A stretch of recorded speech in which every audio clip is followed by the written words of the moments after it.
In the quiet valleys of a small forgotten town surrounded by mist-covered hills, there lived a young boy named Ethan. He was by all accounts an ordinary child. He had messy hair, scraped knees, and a smile that could light up a room. He loved the simple things in life. He loved the way the morning dew clung to the spider webs on his front porch. He loved the sound of the birds singing their morning choruses, and he loved watching the clouds drift lazily across the endless blue sky, shaping themselves into dragons and castles. That was his world, a world of imagination and simple joys. But beneath this layer of childhood innocence, Ethan carried a heavy burden, a burden that felt like a stone in his chest, growing heavier with each passing day. That burden was school, specifically the act of studying. To Ethan, the words in his textbooks looked like alien symbols, dancing and mocking him. No matter how hard he tried, no matter how many hours he sat staring at the pages until his eyes burned, the information just wouldn't stick. It wasn't just a lack of interest, it was a genuine struggle. He would read a paragraph, and by the time he reached the end, the beginning had already vanished from his mind like smoke. His test scores were a constant source of shame. He remembered the feeling of the red ink on his papers, looking like wounds. His classmates, children who didn't understand the cruelty of their laughter, would often giggle when he stumbled over an answer in class. "Ethan's dreaming again," they would whisper. That laughter cut deep. It made him feel small. It made him feel stupid. He slowly started to lose confidence in himself, retreating further and further into his shell. The bright, imaginative boy was fading, replaced by a shadow of anxiety and self-doubt. His parents were worried, but they didn't know how to help. They hired tutors, they bought new books, but nothing seemed to unlock the door to his mind. Ethan began to believe that he was simply broken, that he was destined to fail. One rainy Tuesday, after the final bell had rung and the shouts of the other children had faded into the distance, Ethan found himself wandering the empty hallways.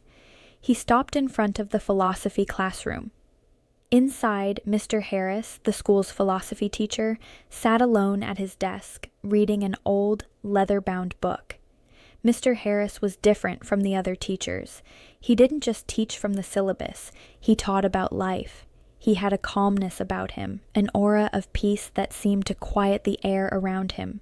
Ethan hesitated at the door, his heart pounding. He gripped the strap of his backpack tightly, taking a deep breath to steady his trembling hands. He walked in slowly, the floorboards creaking under his sneakers. Mr. Harris looked up, his eyes kind behind his spectacles. Ethan stood there, feeling unsure, feeling vulnerable. In a soft, wavering voice, he finally spoke. "Sir, I want to talk to you about something." Mr. Harris closed his book gently, placing it on the desk. He nodded, his expression inviting. "Come, sit down, Ethan. What is it? What's on your mind?"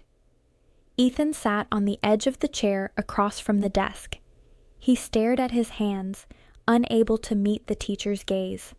The silence stretched for a moment, heavy with unspoken words. Then the dam broke. "Sir, I'm really bad at studying," Ethan confessed, his voice barely a whisper. "I try, I really do, but I can't remember anything. I can't focus. My mind just runs away. Honestly, I feel hopeless. I feel like everyone else gets it effortlessly, and I'm the only one stuck in the mud. If you could give me some advice, anything. I don't know what else to do." Tears pricked the corners of his eyes, but he blinked them back.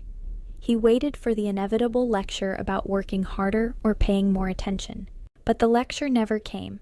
Instead, Mr. Harris smiled gently. It was a smile of understanding, not pity. "You know what, Ethan," he said softly, "you're not the only one. You are not broken. Many students, many adults even, go through the exact same thing. We are taught what to learn, but rarely how to learn. But if you truly want to improve, you can. It requires a shift in perspective. I'm going to teach you 5 simple but powerful tips. These aren't magic tricks, but if you follow them, they will change the way you learn forever. They are lessons not just for school, but for life. Are you ready to listen?" Ethan looked up, a glimmer of hope sparking in his chest. "Yes, sir," he said. "I'm ready." "First lesson," Mr. Harris began, standing up and walking to a shelf.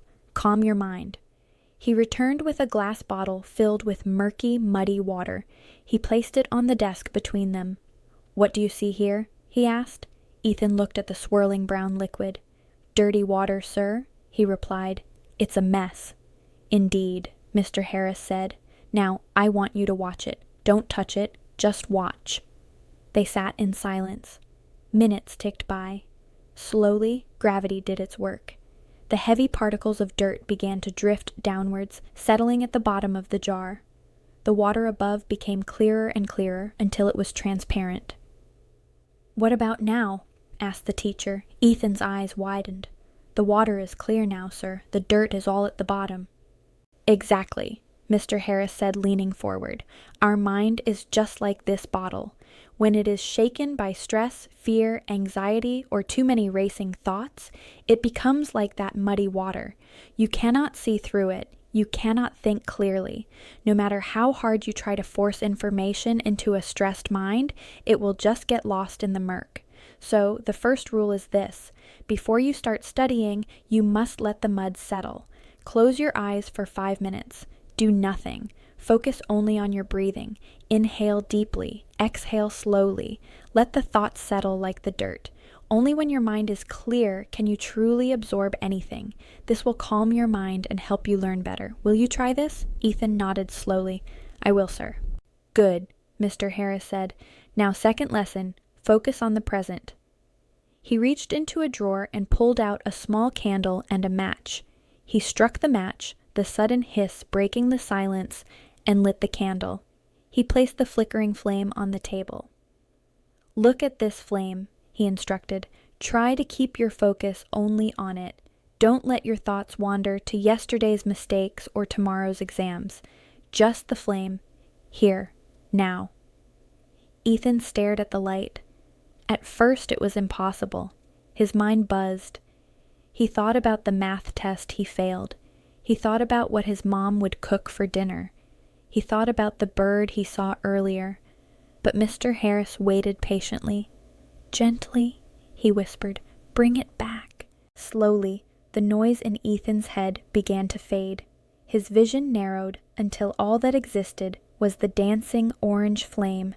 He felt a sense of stillness he hadn't felt in months. "See?" Mr. Harris said softly. "The past is over. It cannot be changed.